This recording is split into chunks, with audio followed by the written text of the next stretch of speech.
Good morning, guys. Today we're going to take a look at page 5 of the Unit 7 Classwork packet. The topic for today is something called similarity.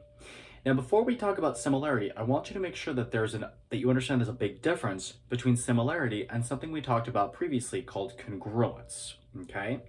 Congruent figures had the same corresponding angles, and they also had the same corresponding sides. By contrast, polygons with the same angles but different sides are similar polygons. Let me say that again because that's going to help you fill in line 1.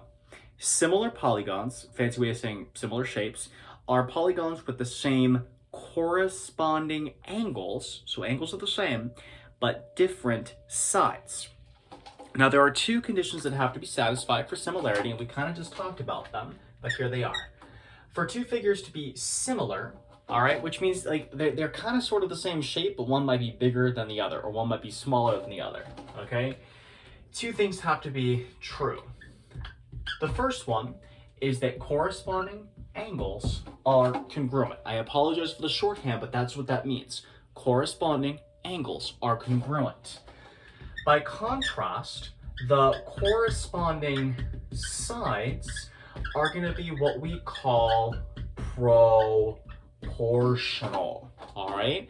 Which means bigger or smaller, but in the same way as all the other sides, right? Like if one side's twice as big, then all the other sides are also going to be twice as big as the sides in the original.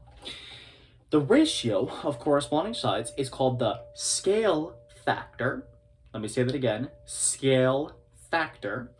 And if polygons are similar, then their perimeters are also proportional in the same way. Let's actually show how this works with an example, okay?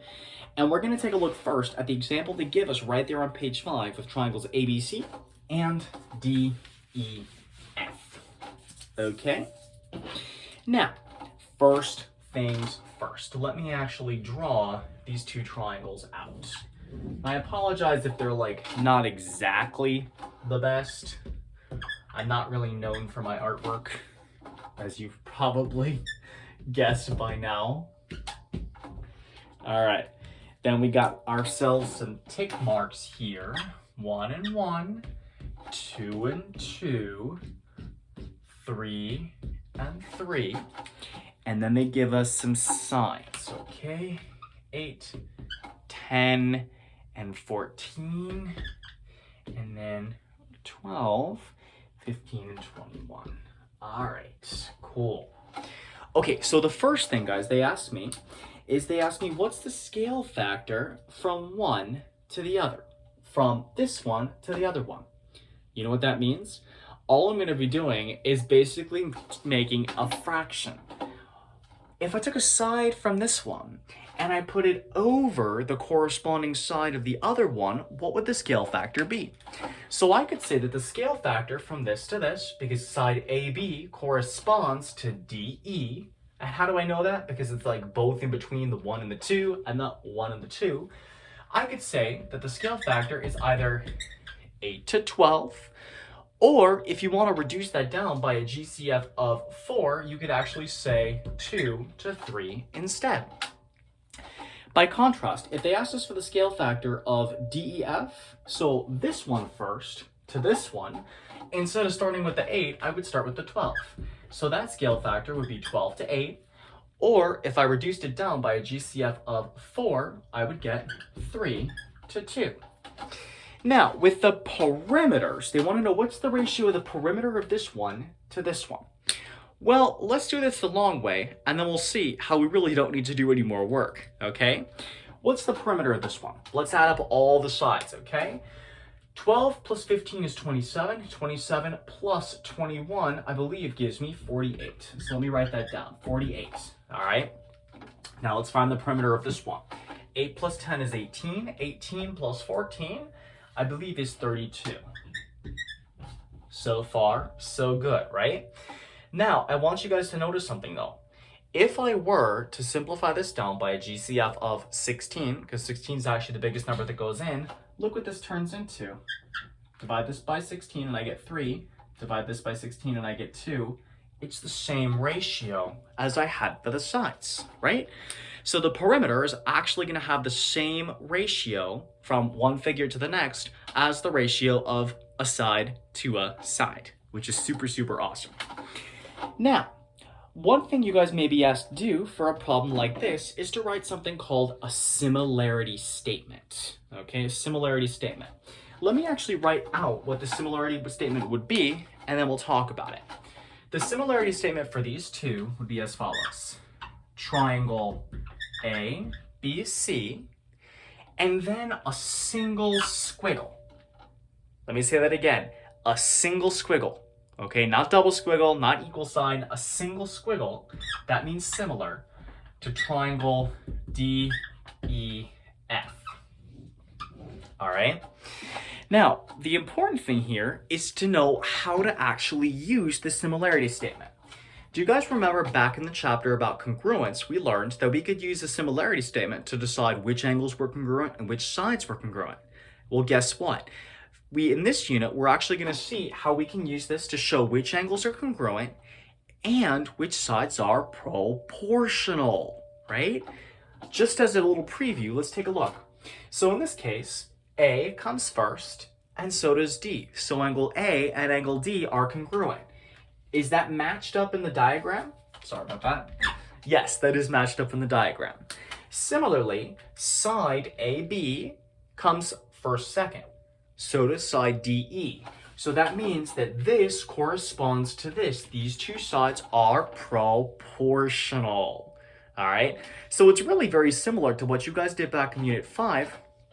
Excuse me. The only difference is that instead of the sides being congruent, now we're going to say that they are proportional. To see how this actually works in action, let's take a look at an example together. All right, and let's take a look at example number 1 at the bottom of page 5. Example 1 at the bottom of page 5. Bottom of page 5. Example 1. Which one? Okay, I'll stop. So many markers to choose from. All righty. So for number 1, they give us a statement. All right, they tell me that triangle JKL, and they give me that it's similar. That's what the single squiggle means, right? It's similar to triangle PMN. Okay, now I'm not even gonna draw the diagram. I know that might seem like I'm being a little bit lazy, but there's a reason. There's a method to my madness here. The reason is you don't need it. I mean, let me say that again. You don't need the diagram. As long as you have your similarity statement, you actually know exactly what you have to do. Let's do the angles first. Okay, the angles are the easy part, because I know that because J comes first, angle J is going to be congruent to angle P, 1, 1.